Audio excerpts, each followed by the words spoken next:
Hi, and welcome back to the satellite. I'm doing something a little bit different here today, as you might have noticed. Today, it's going to be sword and sorcery on the satellite. Yes. Although I usually like to do science fiction, I do like some sword and sorcery. And although I've done a little bit of fantasy here, I know I've talked about Tolkien briefly. We haven't talked about sword and sorcery. I do make the distinction. I mean, you know, Tolkien is considered like high fantasy or epic fantasy, but when I'm talking about sword and sorcery, I'm really thinking of more adventure, kind of, less those big epic scale sagas and more things like, Conan and kind of down and dirty, maybe more anti-hero, that kind of stuff. And so I have a really good book for us today. I was surprised how much I enjoyed this book, as a matter of fact.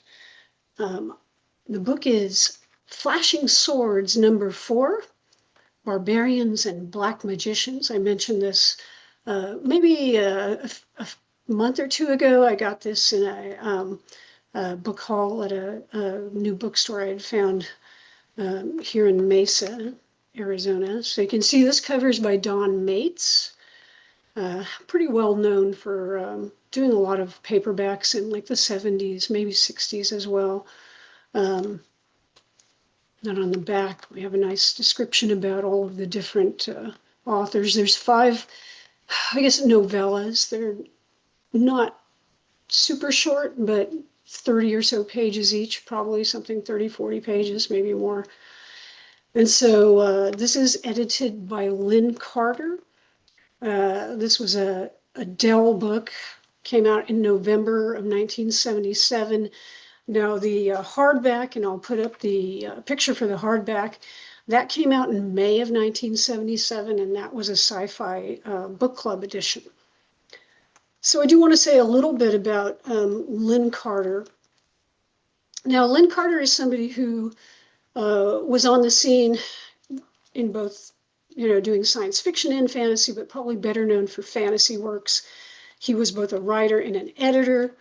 Um, there's some people who maybe don't look so kindly on his writing. It kind of depends on what you read and who you talk to or read, what articles you look at. But he's sometimes disparaged a bit as being a bit of a bit derivative, that he maybe copied Robert E. Howard a little too much or H.P. Lovecraft a little too much. He had some of his own characters like Thongor, who was a barbarian. And I think perhaps if you want to be kindly, you could attribute this to a great love of all of these works by these other authors. He was certainly very fond of Howard and Lovecraft and wanted to promote them. And I think this is where his role as an editor comes in. And in the role of an editor, we find that he is seen more favorably and actually lauded, because I think, from what I gather, Lin Carter really helped to develop an interest in fantasy and especially sword and sorcery by readers in this country, but also abroad. And he really promoted works, and he worked hard to develop different lines like this Flashing Swords, but he had also other things like the year's best fantasy, things like that, where he worked with a lot of authors and promoted their work. So I think his legacy is probably better as an editor than as a writer. And so, like with this series of books, The Flashing Swords, there were 5 books that came out between 1973 and 1981 that he edited. So for this particular volume, number 4, which is Barbarians and Black Magicians, he selected 5 authors to present stories, and they are Jack Vance, who wrote The Bag of Dreams, and this features his character of Cugel, who's in the dying earth. And I should say that all 5 of these stories actually either became or were a part of other works that were published or eventually published. So this Cugel story that he has in here became a part of Cugel's saga of the Dying Earth. The second story is by Poul Anderson, and it's called the Tupilak, and it features characters from his mermaid's children, or merman's children. The third story is by John Jakes, and it's Storm in a Bottle, and this features Brak the Barbarian. The fourth story is Swords Against the Marluk by Katherine Kurtz, and this is part of her Deryni stories. And then finally, bringing it all to a close is The Land Beyond the World by Michael Moorcock. And this is an Elric story, and it's actually part of Sailor on the Seas of Fate. And it was funny because when I was reading it, I was like, oh, this is really familiar. And then I realized, oh yeah, I've read this before. This is Sailor on the Seas of Fate, but I went ahead and finished it anyway. And so all of these stories, feature very distinctive protagonist. It's definitely there's some daring do, some sword fighting and other magic and things going on. I was trying to think, is there a real sorcerer in each of them? And I think there is. I think for me, I was surprised actually how much I enjoyed the book. Anthologies a lot of times are very hit or miss. Maybe there's, one or two stories you really like and the rest are all kind of eh. I really did enjoy this. I think probably my least favorite story in this was the Kurtz story, about the Deryni, and it was kind of how do I put this? It seemed very courtly and focused on aspects of knighthood and nobility and all that kind of stuff, which is just not something I'm all that interested in. But it was still well written and it was fine. Taking each one, the Vance story, I think that one suffered a little bit by going first because after I had read it and then read all the other ones, I was like, what the heck happened in that one? So I had to think about it a little bit.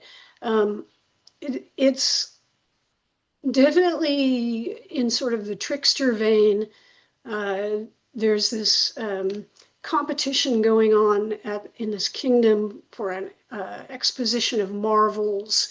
And at first, Cugel is trying to trick this guy out of this, I think it's the bag of dreams, and then winds up getting in trouble with, there's this like hole in the ground that has this tentacle coming out of it, and it's coming from another dimension. Cugel gets trapped by it, then he breaks free, and then he digs around this hole. I don't want to ruin it for anybody, but it's rather convoluted. But anyway, yeah, that was kind of a fun story, a little bit off the beaten track for sure. When I started reading Poul Anderson's story, the Tupilak, which featured the merman's children, I kind of, at the beginning, I thought, oh, this is not going to get me. I'm not going to be interested. But I actually got very engaged with it. And it really pulled me in because of, I think there were aspects of, the occult aspects were interesting. The connections, these different family connections, and there's some revenge qualities to the story. It was just very well written and very well put together, so I really liked that one. The one that really surprised me was the John Jakes story, because this is Brak the Barbarian, and I have never read a Brak the Barbarian story. I should preface this by saying that my real introduction to Sword Sorcery as a kid was Conan. First in the comics, of course. So I was reading Marvel comics and reading Conan, or as I used to say back then, Conan. I still slip every once in a while, Conan. So I was reading Conan comics, but then all those paperbacks were widely available back in the day, right? So I was reading the all the Conan paperbacks, and man, I really wish I still had them. I don't have any of them now. But that was my intro to it, and then I was reading stuff like Elric and just whatever I got my hands on. But I never read Brak, and then when I became acquainted with it, and I thought this just sounds like a complete Conan ripoff. So, with apologies to John Jakes. So when I started this story, I started reading it, and I'm like, this is like a big, blonde, dumb Conan. But I really got into the story. I was surprised how much I got into the story, and it's just very engaging adventure story where Brak has been taken prisoner by this army of this king who's got a lot of problems on his hands. And his big problem is that there hasn't been any rain, and they need the rain. They're going to starve, and people are having problems, and his wizard can't seem to make it rain. And through a variety of circumstances, Brak winds up convincing this king that, well, okay, give me a chance. And basically he has 2 days to make it rain. And